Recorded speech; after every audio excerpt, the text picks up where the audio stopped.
Oh no.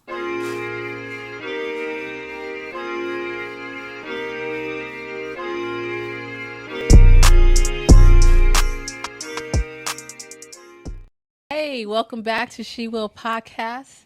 Welcome back. It's been a while. It's been a little while. Yeah, production was set down. We had a COVID scare. Yep, we had a COVID scare. We had the team quarantining, and now we're back. Yep. Grand Rising. Grand Rising. A lot has happened since then. And we have a special guest today. Our first guest. Special. Let's give it up for Desmond. Des, it took a lot of negotiation. Yes. And kidnapping.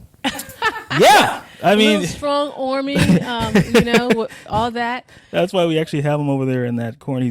He's actually in a soundproof booth that's locked from the outside. And Desmond, when we're done with you here, we've got a flight for you. You get about 5. We'll make sure you get on that. But if you could just hang out with us for a little bit, how does that sound? I mean, it sounds like I don't have a choice. So yeah, that's pretty much how She Will works. Yeah, that's how we roll. That's how we get guests. We have captive audiences. Yep. But we are so happy to have you. He is our third Will. He's our brother. Mm-hmm. He is the eldest of the 2 brothers. That's right. All right. He's the older brother. The big baby brother. And this is the little baby brother. Yep. Right? Trailblazer, yes. He did it all first. Mm-hmm. Yeah. Yeah, he took some whippings he got. I'm gonna stay away from that. I remember he got a whipping for that in '96, so I'm gonna stay away from that. He was the good brother. No, he wasn't. He was the good brother. No, he wasn't. And Willard was. You got more whippings than me. probably did get more whippings than you. And maybe. Yeah. Maybe he was more charming and deceitful. To you. Well, you're just saying that because he never pissed in your backyard. That's the only reason. Yeah. That's all you got on me. That's Sheila. where I draw the line. That's like, yep. You will not piss in my backyard. Urination is urination. I know. Things have changed since then. That was 25 years ago. Yeah. Now that's a small thing. I would. Sheila's whippings have gotten much harsher since then. Yeah. You think? So Willard, Yes. when I spanked you, how'd it feel? I don't know. Like when you get in the shower and you turn the water on. I hate you. Oh God. You didn't feel anything for real? Or you had just been baptized into big monks spanking, so you knew what it really felt like. So mine was just okay. Dad had a baseball glove for a hand. So, Okay. Well, that makes sense. yeah, when you get hit by that, it's just like, what can you do to me? Okay. So we are fresh off of Father's Day. Yes. Hope everybody had a good Father's Day. Happy Father's Day. We actually celebrated with our dad. Here's a shot of that. We went to dinner. We made sure that we found a Black-owned establishment. Yeah, a Black-owned establishment. Because he has reiterated to us that he is Black. Yeah, he's Black. He told me that one time, I'm Black, Just a little bit. So we have to go to Black-owned establishment. I mean, hey, Just saying, like, kind of racist, but okay. No. we went to, so we found a nice Black-owned establishment, had a dinner. Yeah. Did you guys enjoy yourself? It was a good experience. Why do you look like you're Good love, good company. No. He looked like he was in pain. Well, we probably, if we take the handcuffs off of his legs, I think he'll loosen up. But I don't want him to run out the door, so we're not gonna do that. We'll just pan over to him let's say, like every 30 minutes or so, check in on him. He's got water on the floor there in a bowl. In a bowl, like a dog. That's no way to treat your. I think he's getting back at you, Desi, for all those years of abuse. Abuse, like I was just the most abusive big brother there was. Like I feel like I was a good, honest big brother. A good, honest big brother. Oh yeah, Piggy. Hey, Piggy. You called him Piggy? That's very He called you honest. Piggy? Yeah, he called me Piggy for 23 years. Oh my! Are you serious? Yes. I mean, I might have said it a few times. Piggy? It's Piggy. That's not nice. He said he was honest.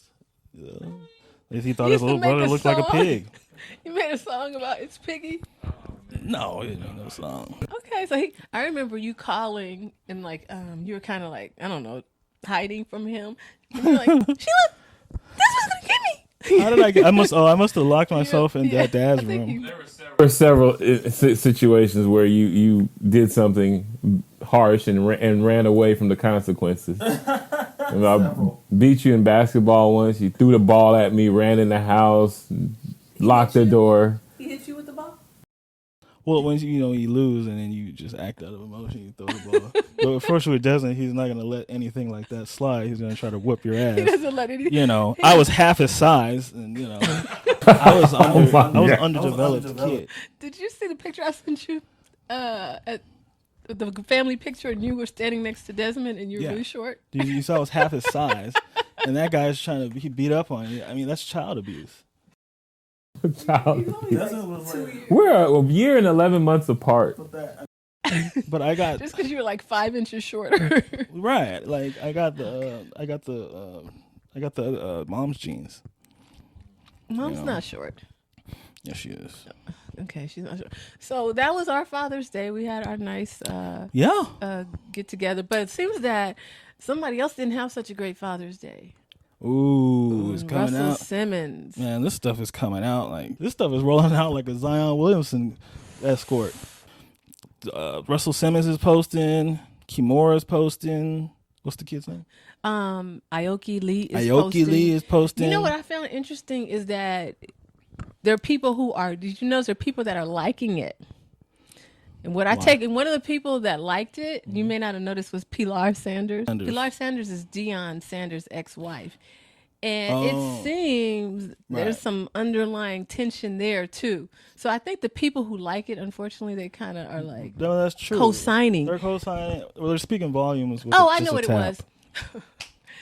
When Diddy was having his issue with Misa regarding their son, Justin, Kimura liked it, chimed in. Oh, and then now we see. And so now yeah, Kimura and Russell are having their beef. Yep, it's their and turn. now Pilar is liking. So I feel like it's just opening up the door. Well, yeah, you see you see like a common denominator. It's here, a right? Me Too movement. It's a Me Too movement for women who've been with polarizing narcissists, right? And it's gonna, I guess, the relationship between these men and women get to a certain point to where, like Misa mentioned, she's not protecting nobody no more, right? I'm not protecting it no more. I'm, maybe this portion of the relationship is done. The kids are through school. Right. So guess what? Nigga, I ain't got no time for that stuff. I ain't got no reason to protect you no more. You gonna keep treating us like this, it's gonna get exposed. And, all those, wire transfers and stuff is just not enough for me to, keep going through this. And maybe the woman got a new life she's trying to live. Yeah. It's, I don't know. I think it's something with, you always talk about this, with empowerment for women, with us like kind of finally standing up and saying, enough. And just, instead of like covering things that we may have covered in the past, like saying, you know what it is, and like, let's expose it. So I was looking, when I saw this video, I was looking for the volume, I was like, I can't get the volume. Will, help me get the volume. And then you share with me that there was no volume. So though there's no volume, I think the mere rage in his face. That's what they're trying to show you. Yeah, because if someone's talking to me like that, especially if you're talking to your child like that. Okay, so we see this stuff, and then so my question is, and like none of this surprises me when you tell me P. Diddy or a billionaire has anger problems. That does not surprise me at all. Why? Well, because you're socially suppressed in so many ways. I mean, you can kind of throw some understanding their way. Like you have to spend your whole day in a PR lockup, trying not to say something that's going to ruin your brand, ruin your bag. Like, and then you get home and who's exposed to all that frustration? It's the people that you care about the most. That's cold blood, and that's why these people are probably like, enough already. They're sick of it's abuse. You know what I'm saying? It's like taking abuse. You put on this good face and you're fun and you're dancing and whatnot, and bad. And what's his name? Russell's like doing all his yoga and meditation. Oh yeah, sniffing. I sniffing mean, like, balls. how does that work together? You're yoga meditation fellow, and you're raging like this. Well, why do you think he needs the yoga and meditation? Well, you need to go yoga meditate right then. These motherfuckers are psychopaths. You got to be psychopath to be that successful in someone, man. Like, Wait a minute. to make all the shit happen that people like him make happen, like, you got to be fucking crazy. Seriously, to go in a room and be like, I want this, I want to do this, I want to make this shit happen. You got to be delusional. You got to be aggressive. You got to be, You said you got to be psychopath to be that successful. Yeah. Yes. Okay, that's a question, guys. Desi, do you think you have to be a psychopath to be that successful? I don't think you have to be a psychopath to be successful. I mean, but like, there's consequences to that level of fame and success that, most people don't know they're signing up for. So, I mean, I don't think it takes somebody that's psychopathic or narcissistic to, develop a kind of hatred for the environment that you've placed yourself in due to your success. So, I mean. Well, if, so a lot of the times, what I mean, a certain level of success. So, like, if you're talking, I'm thinking like these moguls, like, where you couldn't tell them nothing. Like Russell Simmons started Def Jam in college dorm, like with Rick Rubin, and just look at and then look where they're at now. Like, I think you just have to be. I think you have to be sensitive. I think no matter what level of success you get, you still have to be sensitive to people. You still have to be human and treat people with dignity and respect. Well, yeah, if you're not a psychopath. If you're not a psychopath, and I know based on what we saw in Making the Band, you watched Making the Band, right? Diddy was not really connecting with people like that. No. He had transcended. Yeah. But so my point is like when a woman will expose Diddy or something for being like abusive or aggressive or just stuff, I'm like, that doesn't surprise me at all. Mm-hmm. It's just like, well, yeah. I mean, what are we gonna do? Cancel that for yelling? What more substance does all Diddy they do have? is yell. Diddy he puts alcohol in our communities. Everybody puts alcohol in our communities. I mean, you can't blame P. Diddy for putting alcohol in the community. Right. Jay-Z puts alcohol in the community. No, yeah, even like the white people that remain nameless. Now he's the one who invented it and put it and subjected us to it. he's the black guy that has made it. He makes it cooler than say, Rick Alvarez, who owns this company that nobody knows about. Diddy is so indebted in our culture. Embedded. Thank you, Sheila. Embedded in our culture that, and just like anybody else in, say, hip hop or fashion world, to where they kind of get blindly followed, right? Mm-hmm. Like, if they make a song about a shoe, my Adidas, run this. Niggas go out and buy Adidas, right? Or Air Force One, niggas going out and buy Adidas. Like Ciroc boys, niggas going out and buy Ciroc. So that's what I mean by, he has a certain, he has a certain level of what's the word? Cachet. No, you love in the community. I like Stephen A. Smith. Stephen A. Smith says cachet all the time, right? Yeah, it's got cachet. It's got cachet. Well, what was Shannon say, guys? Shannon said, just know, hey, I gave you everything I had. Gave you everything I had. Yes, you did. Oh, like, what the f? He's gonna pet him now? Pet? That's what Skip said. Yes, you did. Yeah. That was an awkward, like. Yeah, I didn't get to see it all. He cried. Yeah, and I was like, it's so scheduled that it's coming, and they've both prepared for it. And I said, I believe he can do this. And did you ever? The critics just savaged us. Adversary. Right.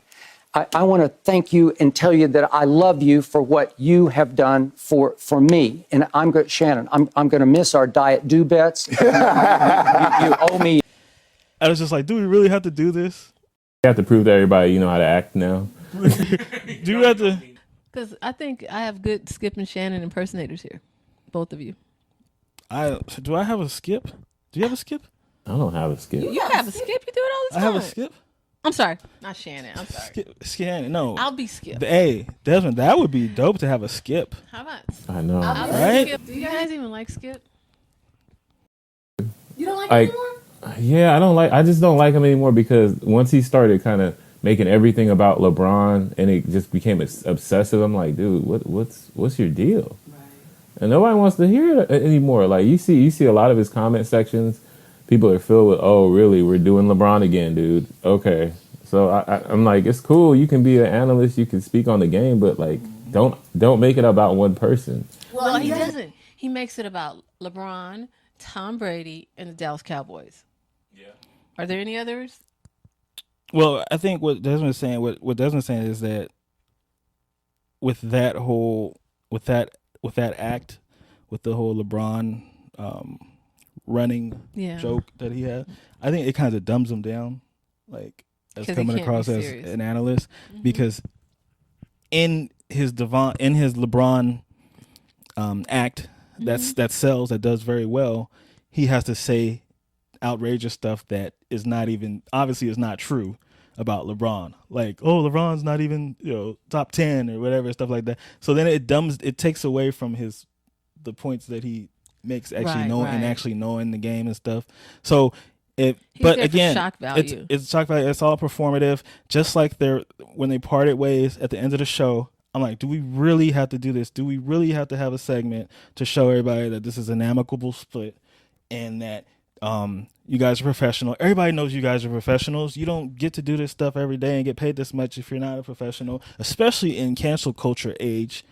You don't get to have a show for longer than 6 weeks if you're not a professional. Guess what, rich people? No, none of the regular people at home like the people they work with.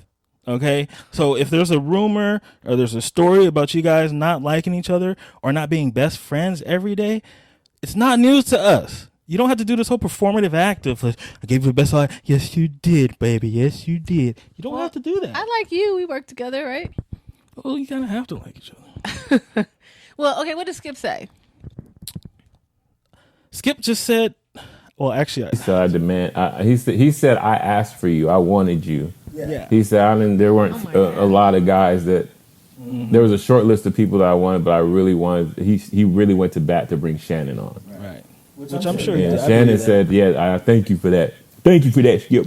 Bringing me on when nobody wants.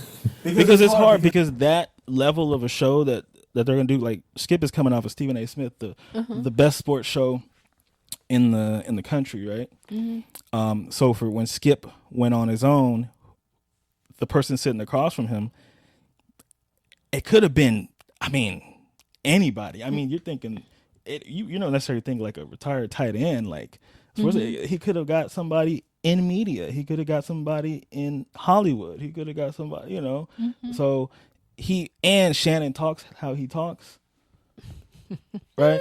You mean it's Shannon talk how he talk. Oh, we're not gonna touch that? Cause no, we gonna touch it. That shit ain't cute. Okay, is it a problem? He can't talk. So the fact that Skip saw something in that, and that even, I think Skip is so smart, he knew that whole diametrically opposed villain or counterpart to him would sell. Right? Because Skip's is smart. He's been in TV for a long time. Right. He knew that would sell. So that ended up benefiting Shannon a bit. What I want to know is, so why did he leave? If all is well. Well, all is not well. Okay. That's what I'm saying. The performative part is, you don't have to make us believe all is well. Nobody at work messes with each other. But why can't you just say, if I stay long, I'm about to snatch him? You know what I'm saying? Like, I'm about to drag him if I stay longer. Well, you got to think about future. It's similar to what's going on with Andre Ward and Timothy Bradley in the boxing. Goodness gracious, that's killing me. It's the exact same thing. Skip's intimidated by Shannon's background, especially in football. Like that's kind of where a lot of it started when he was talking about Tom Brady's career. He's like, "Oh, Tom Brady's way better than you." Yeah, I know he's way better than me, Skip, but I'm still a Hall of Famer. And so when you come after a guy and take personal jabs at his accomplishments, his achievements, he's gonna feel a certain type of way.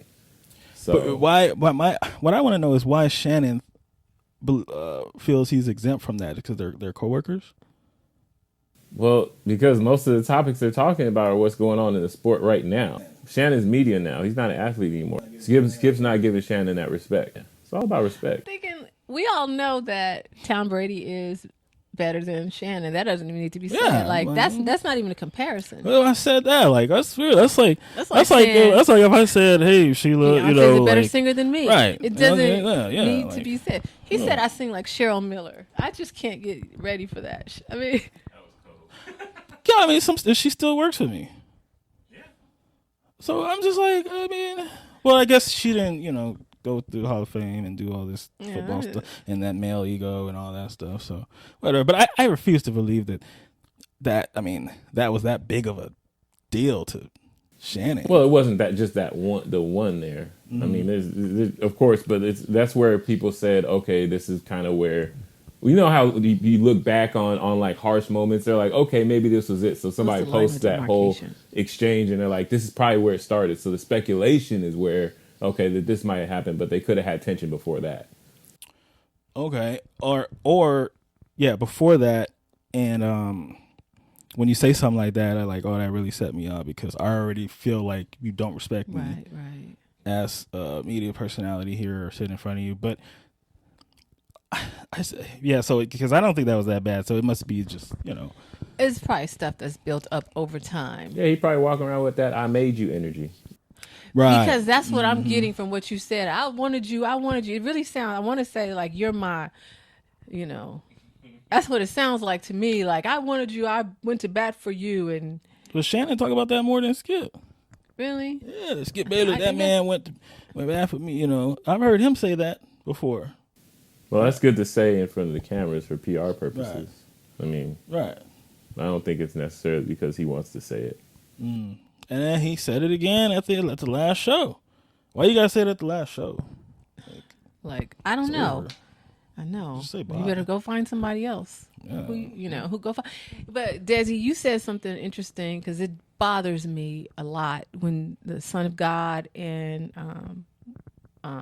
is it Tim Bradley? Tim Bowling Ballhead Bradley. I cannot even. It's like so frustrating to listen to watch the fight and hear the commentary because these two keep bickering. And then they find a fighter that they want to go for, and then they are one-sided. They're on opposite ends on purpose. I mean, it's gotten pretty bad. I mean, and I guess that's ESPN's version. DAZN had a version with Chris Mannix and Sergio Sergio Mora, yeah. And they were just going back. They just go back and forth the entire broadcast, and it just takes away from the product. Guys are out here fighting for their lives, and you guys are just bickering. We need to get back to the days of Max Kellerman and Roy Jones Jr. and Jim Lampley. The HBO. Give me some Roy Jones at his best, Desi. Hey, Jim, I'm just watching these guys go at it. They fighting everything for boxing. The sport of boxing is in a good place right now because these guys is putting in the work. I mean, can we go back to that? They weren't arguing with each other. Every now and again, I think there was a little, but they were professional. The other guys were professional, so they had to let Roy do his thing. They let him do his thing for a little while. They had a good moderator in Jim Lampley. And and when they did have those moments, it was in the ring with the actual guys that were fighting. Like when Floyd had his moment with, was it Harold Letterman in the ring? Yeah. So those kind of moments were like, okay, that's something you're going to remember. It's going to be part of the sport, but it's not taking away from what you're watching. It's not taking away from the product. It's enhancing the product because you kind of you get a glimpse into like the personalities and how everybody interacts and how they feel about each other. Like fans want to see that. Yeah, that was interesting. What do you say? You never respected me or something. You remember that? And never gave me a fair shake. And he's like, I'm done. Wasn't I done talking to you? Whatever. If I was 60 years younger, I'd kick your ass. No. So I would be remiss if I did not talk about what I'm deeming the fight of the century on July 29th. Oh. Where two worlds collide in the welterweight division. And that would be Terrence Bud Crawford and my boy Errol Spence Jr. Right. You got Errol or you got... Yeah, I think Errol's gonna win. Uh-oh. There's dissension in the camp. I'm just the only Crawford fan in this family, huh? Yeah. What in the world? Dad's talking about, I'm going for Spence. Come on, man. Why are you going for Crawford? Well, because I believe that Crawford's the better boxer. Mm-hmm. I don't think that Spence's power has been as good as it's been in the past. The post-car accident. And Crawford just has more tricks in the bag. He can fight orthodox. He can fight southpaw. He can hold distance very well. He hits you with shots that you don't see coming. So I'm going with the guy that's got more tools in his tool belt. And I said, remember I told you, Did you I say? think Crawford's gonna win the fight, but Spence Yeah. This Yeah. guy said he thinks that Crawford. I think that Errol is a better face of boxing. You know what I mean? 'Cause Like Crawford's he's ugly? more marketable. because he ugly. I didn't say he was ugly. I just said he's a better face. I think Errol Spence, he's a good looking guy. Errol Spence is a better face of marketing, and it's easier to get behind him, I think. You know? Yeah. And Well, That show proves in the numbers too. I mean, Terrence Crawford is good, as great as he's been, as exciting as all of his fights are. He still can't sell pay-per-views. His pay-per-view numbers have been terrible from day one. And Bob Arum said it too. He's like, I don't know why people don't want to see it. it's the Omaha. He's on trend. Yeah. But I like Bud, but I've been riding with Terrence. With Errol, so I got to keep riding with Errol. yep. So there you go. Okay. So, our boy Zion. Okay, what year was the draft when Zion and Ja came out? 2019. That night, 2019 draft. 1 and 2, first and second round picks. We got some issues there, Man. right? And we thought Ja was just he'd run away with the scandals for that job, but Zion said, "Hold my beer." Hold on. Man, I will not be outdone here. I was number one in the draft. I'm number one in the drama. number one in the drama. Damn. Okay, like Zion. whose drama is more? Okay, let's talk about the drama. So Zion, tell me about Zion's behavior. What's going on with Zion, the number one pick? We'll talk about him first. Zion, let's pull up these text messages. Young man, I got to talk to you guys for a second here. Zion, look at this. How much do you want me to pay you to come out here and be my girlfriend? How much per month? I got one question for you. What? Is it worse than Tiger? When you see, is it worse than, hey, it's me, Tiger, on a voicemail? Well, you have to factor in age. Yeah, that's a big factor. You factor in age, and because with Zion, this is pretty much right on brand for these Gen Zers. The Riz that I've seen, Sheila don't even know what Riz is. Sheila, look, RZA? Rihanna's baby? the Riz. Desmond, do you know what Riz means? The Riz, no, I don't. I just know it wasn't RZA. Okay. Riz, look, come on, guys. Riz? This is Gen Z stuff, okay? Riz means like game, like spit game. The Riz of these Gen Zers, and I've seen it too many times. And they're channeling escorts. Like the game is, hey, pay you to be with me. This and that. You have to be the BBL. Look at Lonzo Ball's girl. How do you think that started? Not Lonzo, LaMelo. Like the Riz, the game that these guys are leading with, they've got it all wrong because they lack in social skills. They haven't really talked to women. All they're going by is the culture that we see of Instagram models and OnlyFans. And what's the first their thing, sponsors. And what's your first interaction with women as a Gen Zer? Instagram. Porn and Instagram. Right. So there's a reason we're seeing this. This Zion stuff is right on target. That's why I do think Tiger's is worse, because this is right on target. Hey, it's me, Tiger. It's like, come on, dude. You 35 years old. Billionaire, dude. She knows who it is on the phone. she knows. You think? But so this is right on brand. Zion is so green, and these kids are so green. You forget that these people were born in 2001, 2002. Like, Snapchat is their primary form of communication throughout high school. Rare, like limited face-to-face. Snapchat, Discord, Instagram, and this is right on target. And I wonder, Twitch, the Twitch stuff. That's how they talk to people. What is Twitch? Right, gaming platform where they watch. It's kind of like social media for gaming. This is right on brand, and this has got to stop.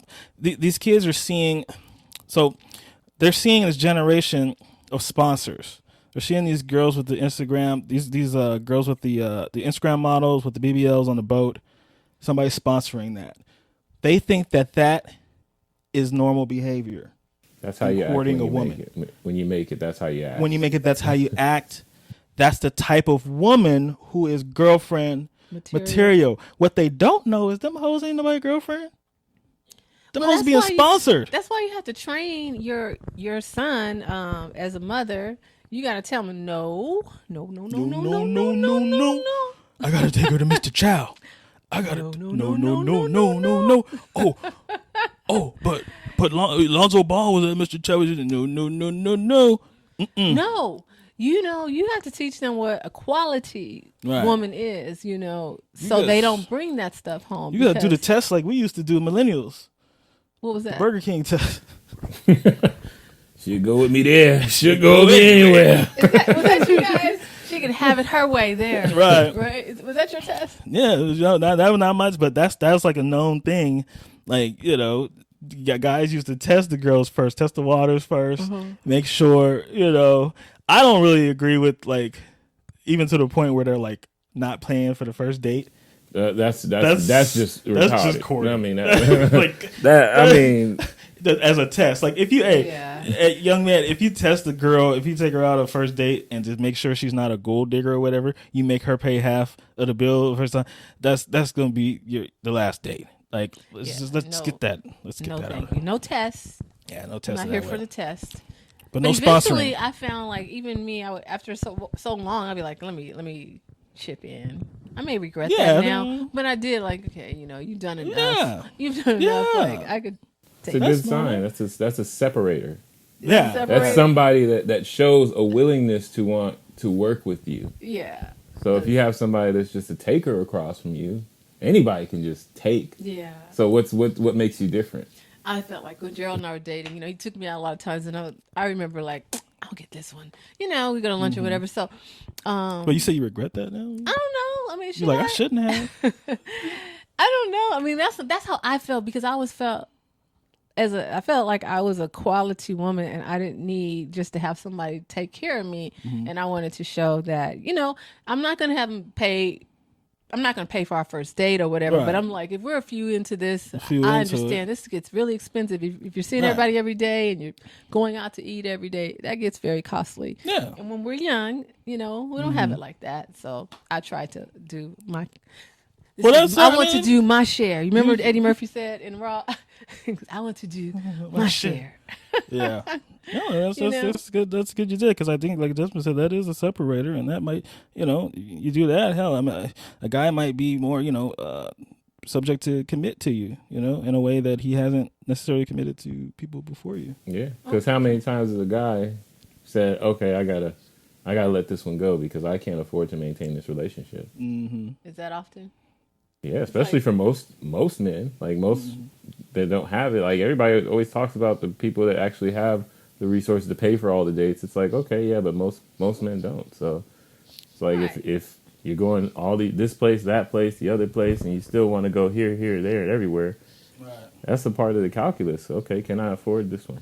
If I can't, all right, you got to go. Yeah, it starts to make men a little paranoid. Man, that's kind of scary, though, because imagine being about 25. I mean, I'm sure you guys have been there, but being about 25 and having to date someone and take them out and go nice places, that has got to be... pressure, man. And let me tell you the flip side of that. I can recall when a sister was struggling and I would take advantage of... Oh. Yes, for sure. Yes. I was getting plenty of free meals because I really could not afford it. Yeah. So to be on the opposite side of that, and that's probably why, I talk to Jaden and tell him, no. You know what I'm saying? Because you don't want to be taken advantage of. So. Right. And now, but things are totally different now, because all you got to do is like put your Instagram, go take your Instagram photos, and then the guys come to you, I guess. Right. And if you have to put out, if you're looking for a certain baller level, you have to have the baller, the baller bait. Baller bait is what? You know what the baller bait is? BBL, 1, lip filler, 2. breast implants. No, that's hey, he was a baller. Dang, I was just Your guessing. eyelashes. Oh, no no, secret no. out here. No. Eyelashes, no. That's the only part that's not part of the. Men didn't ask for that mess. It just started coming. Baby hair. You mean that you have some eyelashes and some baby hair? That's not a. No, I'm just playing. I've never noticed that on the woman. I know. Like, I don't know who that's for. Okay. So those are the 3 prerequisites. Yeah. Okay, so that's what got Zion. That's what got Zion. So Zion got hooked by the BBL, the breast implants, and the lip fillers. And Zion, in true Zion fashion, because he's a big ass motherfucker. That's the biggest BBL I've ever seen. Can we pull it up here? Just gross. Gross? Disgusting. How many BB she got? Damn. How many? She refinanced her BBL 2 times. The BBL got a BBL on each side of the BBL. Right. Like, dog, Zion, I know you a big ass nigga. You're like, your booty got to be bigger than mine, bitch. A lot of Oh booty. my God. I hadn't paid attention It's to terrible, it before. man. But here's what I think is weird about Zion. Mm-hmm. This is what I found. So once she started like busting him out with the baby and stuff, and he was asking her, he started sending her text messages, right? Like, why you do that? And all that stuff. And I was thinking, why are you texting her? Why are you giving her more material? I mean, and you're vilifying, is that a word? vilifying. Vilify? Vilifying. Mm-hmm. Screenshot. Yeah. You can't. I mean, my question is, who is advising these people? I mean, like, you got to tell your son, tell him, even if you want to have that conversation, you have it in person. Check her. I don't know. Please. And don't send any proof. No, right? Right. Like, so because she's already showing that she's going to put you out there like that. Right. So I these people, the mentality, I just don't know. Yeah, I don't know. And Zion, I mean, maybe that guy's got to be so damn bored, right? All that rehabbing and stuff, sitting up there. Well, maybe he needs to rehab a little harder. Rehab appointments. I'm in the ice bath. Texting. Okay, so that's the number 1 pick. Number 2 pick, Ja. Ja, 25 games. 25 games suspension. What do you think? You thought it was gonna be more? I thought it could be this season. Yeah, it was a toy gun though. Well, they said, did you see that after he got caught with that gun, he literally did have a toy gun a couple days later? One of those lighters. Yeah. That's so stupid. Okay. In what universe, guys, is it necessary?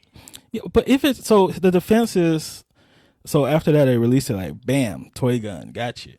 But that's he's trolling Adam Silver at that point, right? Yeah. You had a one-on-one conversation with this man. Yeah. Sat down, looked him dead in his eyes, and said, "I'll do right now." And then you went and you did that wrong again. And then the word on the street is that they don't even think that, they think that the NBA is out to get him now. Ja's camp thinks that the NBA and the media is out to get him. I'm like, no, stupid, you're out to get yourself with what you're doing. Yeah, everything from what I've seen, he's put it out there, right? And nobody had to go film him inside his house or, catch a secret recording or something. No, this nigga's on live. I mean, I've been listening to rap my whole life. I haven't thought, oh, where's my gun? I got it. Right. Maybe you don't listen to the NBA Young Boy. Oh, yeah. I'm just playing. I know. Maybe you don't listen to NBA NBA Young Boy. Do you listen to NBA Young Boy? No, I don't really. So maybe you should go different. listen to the NBA Young Boy That'll and make see me what get happens. the Glock. Hey, dreads out and all that. Yeah, next thing you know, you'll get tatted and you'll get your dreads. It's different. Wow. See, Ice Cube didn't It do hits that to different. us. It's a neck tattoo package with me. Yeah. See, I was also telling Sheila, like, what do you think Steph Curry listens to that shit? What do you, like, why? Like, that stuff is making people act like, man, it's like he got some, like, Adderall in his music or I something. went to see the movie Blackened. The Blackening. Well, I'm just being blackened. I went to go see the Same Blacks. difference. Blackened, blackening. What's the difference? So you really didn't like that movie, huh? I hated it. I hated it. All right, well, since you brought the Blackening up, let me get my soundbite on 90s comedy. Ching. So black comedy in black comedy as we know it, modern black comedy is just, to me, is just so outdated. All it is, if you go to any audition for a comedy and it's black producers or directors, they want you to act like Martin from his show In the 90s. and act like Shannon and like act like, but I'm like, that's outdated. People still laugh at that. No, it's not, because the Blackening, that's what happened. Well, yeah, it's a modern, black produced comedy. Mm-hmm. Have you heard of it? Oh yeah, I saw the previews. What'd you think? I mean, the previews look kind of goofy. I thought I was looking at Scary Movie all over again, and I'm like, I've already seen like 4 of those. Yeah, you got a point. I thought it was gonna be a scary movie, and it just, it was painful for me. Yeah, and the gratuitous use of nigga. Damn, nigga. I mean, it was like every sentence. Well, nigga, you start off a sentence. I wonder if it was in the script. How do you write a script? Y'all been That right. starts every line. I feel some type of way. You feel some kind of shoot, there I go again. I was like, damn, my dad gonna read this. I mean, like it was excessive in my opinion. It was. I promise, it must have been like 200, and that's just how they started conversation. And that's the side of us that they want represented in media. It's intentional. And so it's like there's plenty of wholesome black scripts out there. There's plenty of black writers that write well. Right. It's just okay. We get to, because people have the money. I have the money. I have the power to choose how you're represented. And these are college educated black people, right? And maybe I'm out of touch, but so they get there and then they're like, I got the Molly, I got the perk, or whatever, Percocet, whatever. I'm like, is that what people do? Saying what the rappers say. I mean, NBA Game Boy. It's almost down. Like, so now they got the Adderall. That's what I'm saying. They had the Adderall, the Molly. Well, Adderall makes you focus on the other drugs that you're taking. You gotta take. Improve your focus so you can take those other drugs with full confidence that you're gonna take them right. Right. And remember to take them. Yeah. Oh my God. So what I'm saying, like, so this is what educated, one lady was a attorney, professional black people do. And I just had a problem with it. I know it's a comedy and all, but yeah, I don't want that put out there about black, educated, professional, because I've never said, hey, where the party at? Where the Adderall? Where the Molly? Give me all that. I'm about to turn up. And I know people enjoy themselves and they like to party. But that's just taking it with drugs. Mm-hmm. That's taking it too far. Yeah, but the problem is when you put that in entertainment, it has a different type of power. It has a different type of meaning, because now people that don't necessarily know any better are attaching to these subpar messages, subpar actions. Like I said earlier, in our culture, when stuff is embedded in our culture from figures like rappers, athletes. Right. So we need to, in my opinion, major influence. We need to change the culture, because this right here is not the culture. To me, it's not the culture. No, I mean, but that's why your ass is out of touch. I'm out of touch, and I'll be out of touch. Get to hang with the blacks, you know. I'll be out of touch if it means I don't have to go see the Blackening, and I don't have to listen to NBA Young Boy. Young Boy. You'll get there. Now I'm so busy playing that I'm gonna NBA Louisiana. Young Boy. If that's what it means, if I have to be out of touch not to participate in that, then by all means. Yep, you're gonna be out of touch. I'll be out of touch. You ain't invited to the cookout. The cookout. The cookout. All right, I'm fine with that. Mm-hmm. But on another note, I've been seeing all over my feed, I've been seeing the Renaissance tour, and all I see is Blue. Blue Ivy. Yeah, Blue's coming into her own. I mean, I thought she had Jay-Z's whole face. That's it. But then I watched the video of Beyonce when she was that age, and she had the same face. Okay, it's weird. You were saying that all you see is Jay-Z when you see her, but she does look a lot like Beyonce. Yeah. So. All right. Okay, so you stand corrected? I stand corrected. Jay-Z didn't totally mess that kid up. Oh my God. You gonna get it? Oh, you thought you had some extra ugly to pass down? I thought he just took over the G. I was like, Beyonce could have reproduced the most beautiful child in the world. It's Beyonce. You must. Yep. I'm not touching. Okay, and then one last thing, guys. Will and I were talking about love songs. And we were talking about when Will broke up with his first love. Mm-hmm. Right? And we were just talking about the power of all these love songs. And I was saying how Chris Brown and them, sorry, they just can't bring it. Like, I can't bring it. and I was, you guys remember this? I was thinking about Michael Jackson. She's out of my life. You remember that? Yeah. What do you think? Well, I mean, R&B has changed over the years. You know, there was a long run of men writing beautiful songs, just lying to women constantly, only thinking of you on 2 occasions, day and night, all the damn time. Whatever you want, girl, you know I'm gonna provide. That's right. Running bath water, the whole 9. Oh man, which one of them treated that woman they was talking about right? Shit. Which one of them still got like it? Temptations in them.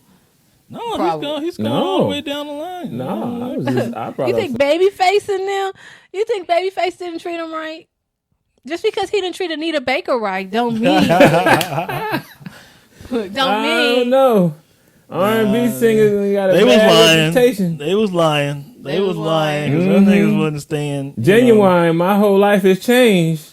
Oh shit, Genuine. He got married.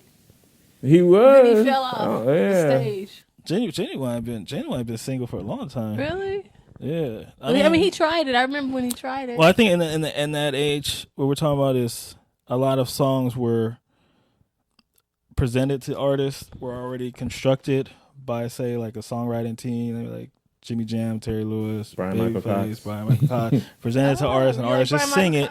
And now you got R&B artists now just getting in the studio. You can release it straight to Apple Music, so it's coming from them. So they're like, if you ain't fucking, you can get in the Uber. So they're being honest. They're being more honest now, and it's just that's why it's not as romantic. It was a symptom of the time. It's a symptom of the time. You can't have a decaying dating environment and still have the same level of wholesome in the music on the R&B side. It's going to decay too. Oh God! Right, the same values don't hold in society. Then they can't hold. It's the music is a reflection of what's going on. So whoever's writing is just like, I was thinking about this girl and I want to ask her out and stuff like that. It's like Tevin Campbell, like, can we talk?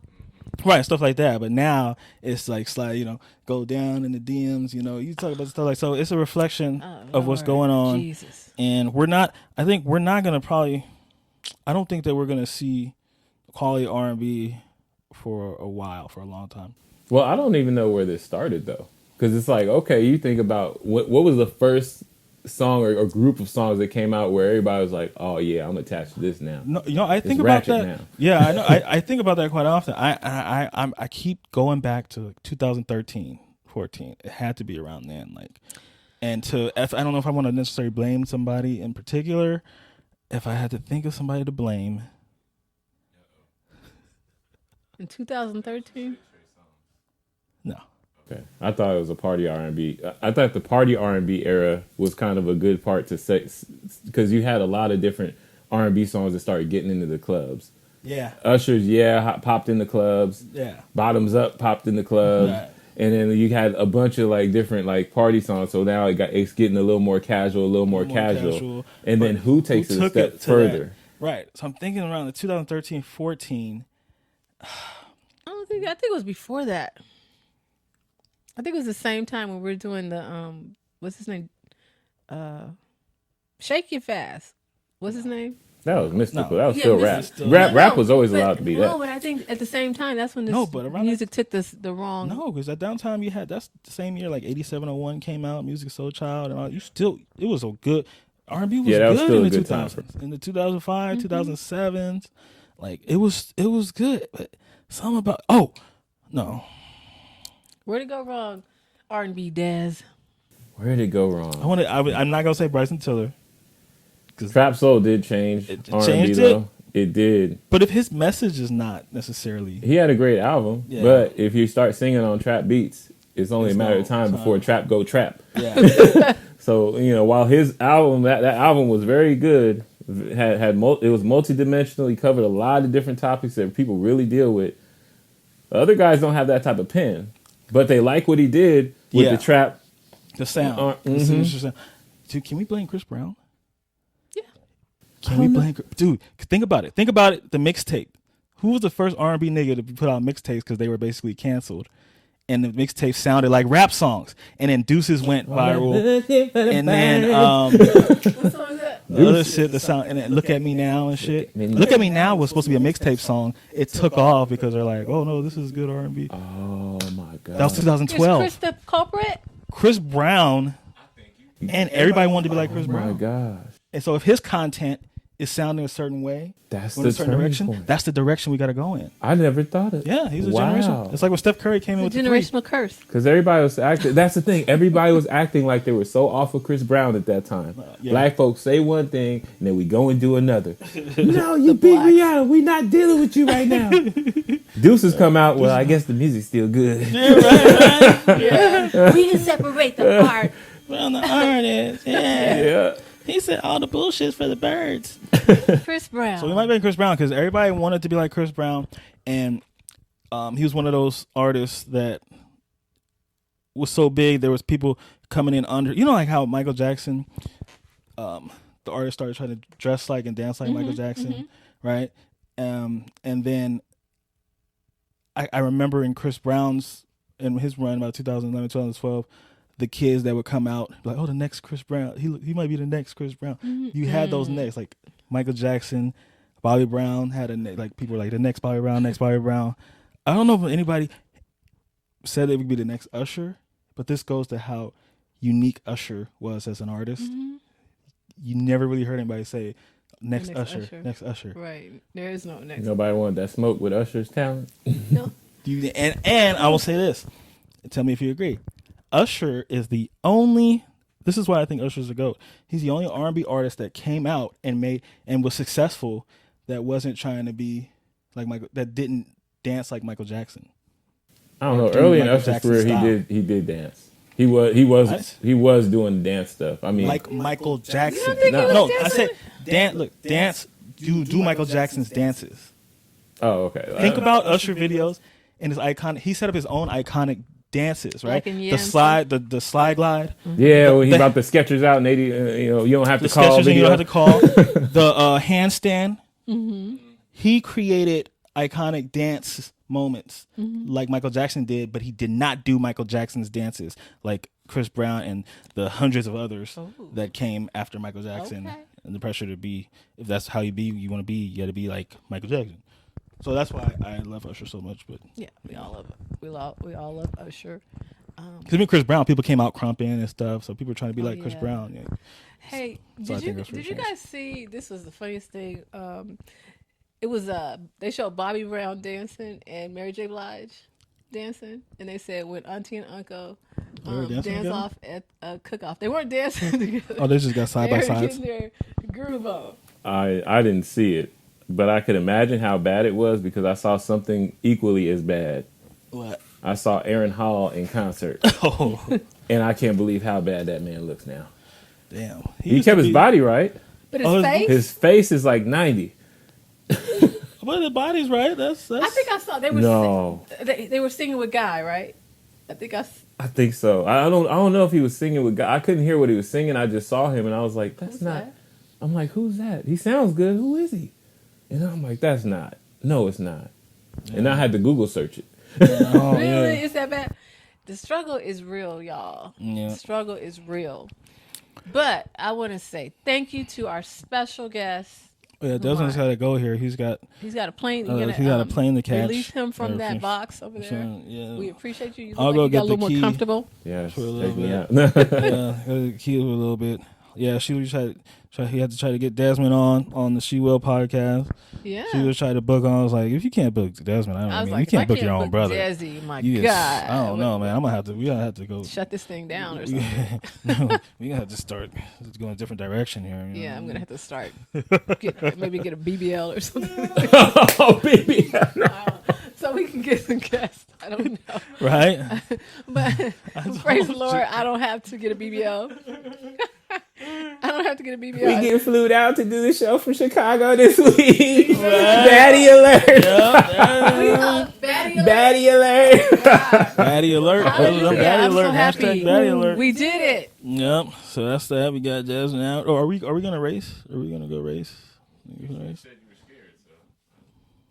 Oh, we could race. I mean, I'm heavy right now, but I think I'd still take you. Cause I'm gonna video. You've never been like a runner. I mean, you were fast in baseball a little bit, but you were like accidentally fast. Yeah. Accidentally. God, He was Satchel Paige. Hey, Satchel. There you go, Setch.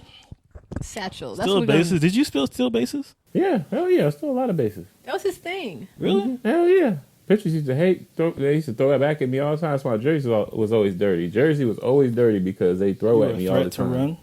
I get that good lead. The pitcher be looking at me, especially if it was a lefty. There was one game, he must have threw at me 5 times before he threw the first pitch, because he was just like, oh, you just I don't. know. Yeah. I'm gonna set the tone here. He ain't gonna be running on me all day. All right. Well, people, I stole a couple bases. Do you remember? Pass balls, What kind of, pass balls, and go Wild between the pitch. catcher's legs. I'm out of here. Wild pitch. I'm out of here. Oh. Hey, there's my chance. This is my opportunity. Hustle, Will. Oh my God. That's just abuse, child abuse. That was. Hustle, Will. That's child abuse. I tried to tell him I had asthma. Okay. That's fine. Okay, so I'm going to record the race. I do want this to happen. This is going to be the end of the segment today, okay? It has to happen. Okay. Well, All right. actually, 2 years ago we raced and I murdered him. But I don't know if it was murder. Was it murder? It was Skinny murder. Des? It was murder. pretty bad, but that was the first time that ever happened in our lives. Yeah. And I was in a bad place He's Yeah. in a bad place. with the weight. I was also about 50 pounds lighter, so. So now we've just... Now Now we Desi's just 50 flip-flop. pounds lighter. And Shit, I'm about 75 pounds lighter right now. All right. Yeah. So let's do this. We want to thank our sponsors, Montcalm Productions. Thank you for all you do. Lone Wolf Bodywear. Thank you for joining us. Thank you to our special guest. Yeah, don't forget to like, subscribe, comment, and share. That's right. Till next time. Peace.